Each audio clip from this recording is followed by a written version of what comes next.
If you are a spiritual seeker and if you have been practicing devotion and praying to God from some time now, and if because of your prayers your life is not transforming, then understand that there are different levels of devotion. In the ancient Bhagavad Gita, Shri Krishna says, all devotees are not equal and all forms of devotion are not equal.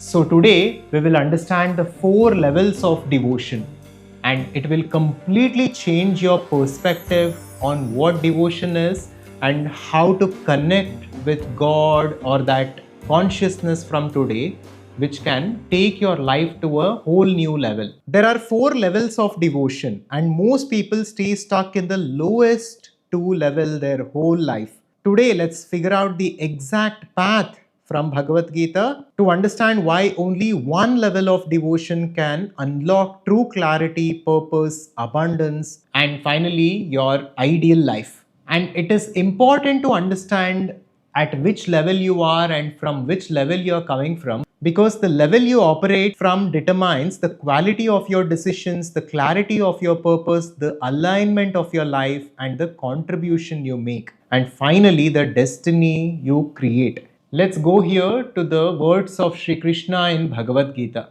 Chaturvidha bhajante mam janaha sukratinorjuna artho jignasu artharti jnani cha bharatarshava. The translation of this verse is, four kinds of virtuous people worship me, Arjuna: the distressed, the seeker of knowledge, the seeker of gain, and the wise.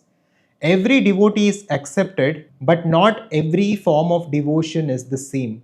With this, let's come to the four levels of devotion. Level 4 is Artha Bhakti, a devotion which comes from a place of suffering and pain. Most of us connect to God when we are suffering, when we are going through something difficult in life, when we are in pain, and that's totally fine. But that is just the starting point for devotion, and we must not get stuck there. Here we say, save me, Lord, help me. This is triggered by pain. This devotion is emotional, it is not conscious. It can give you emotional comfort and hope and a temporary relief also, and you might even feel and receive that assistance from God. But this cannot directly give you purpose, freedom, fulfillment, and abundance, because here you're just connecting with God because of suffering and because to solve a particular problem. So, Artha Bhakti can save you from drowning, but it cannot teach you how to swim. That is where seekers move on to level 3, that is Artharti Bhakti, which is a devotion that comes from a place of wanting and achievement. This is a transactional kind of devotion. I will give you this, you give me that. I will do this for you and you give me that. We see this happening all across the world, and we ourselves have practiced this kind of devotion. Even this is okay, but again, we must understand the limitations of each level and we need to keep evolving. That's the point. This is where people ask for money, career growth, business success, relationships, opportunities, and more.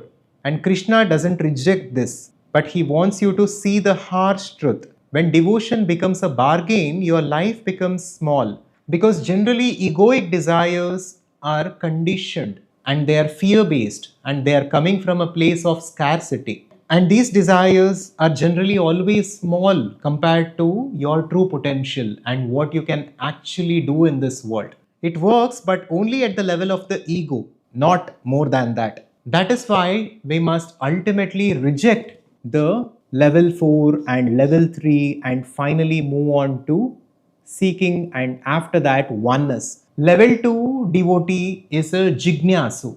He is a spiritual seeker. This is the turning point. Here devotion shifts from emotion to curiosity. You are no longer praying just to solve a problem, but you are praying to understand the nature of life, the nature of reality, and the nature of your own self. This is a stage where we go through a lot of self inquiry, of questioning, of understanding, of contemplation and meditation.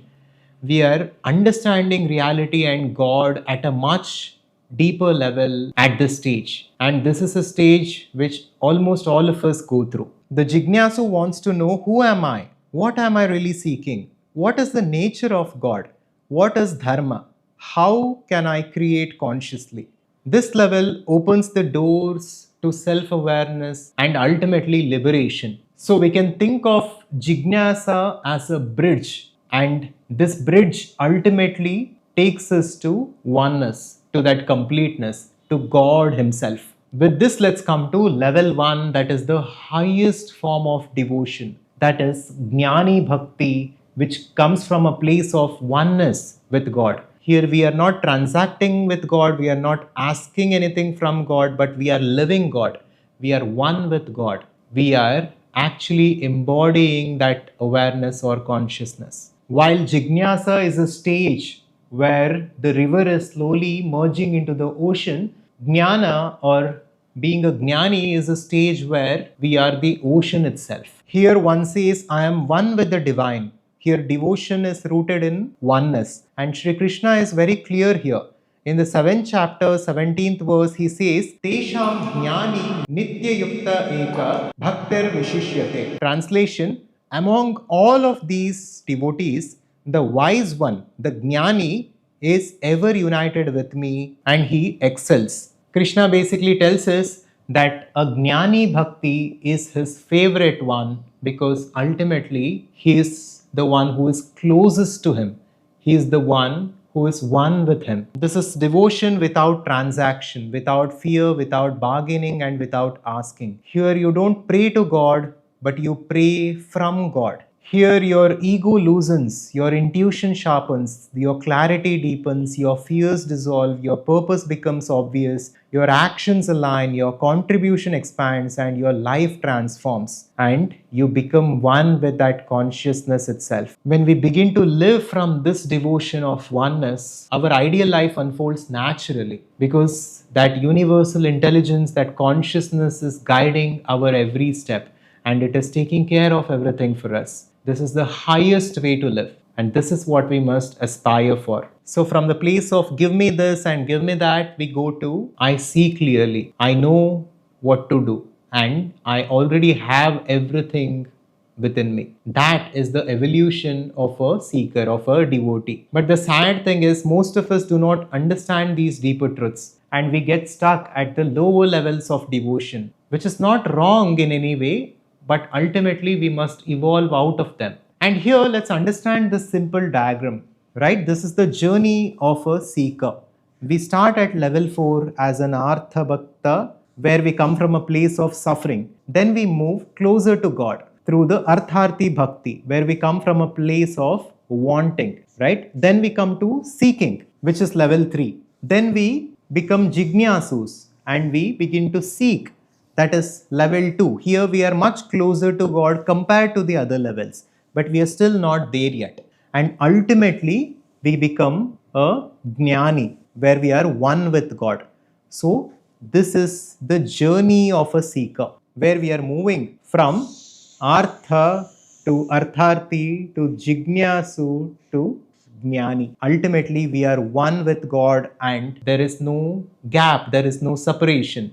Let's now discuss how to actually evolve through these stages consciously. Number 1, recognize where you are with honesty. This is not about judgment, but it is about understanding and awareness. Number 2, study Bhagavad Gita and Vedanta regularly. Knowledge purifies devotion. And when it comes to Bhagavad Gita, make sure to refer to the authentic translations. The translations I refer to comes from Chinmaya Mission, Ramakrishna Mission, and there are good translations from Gita Press, which are very simple.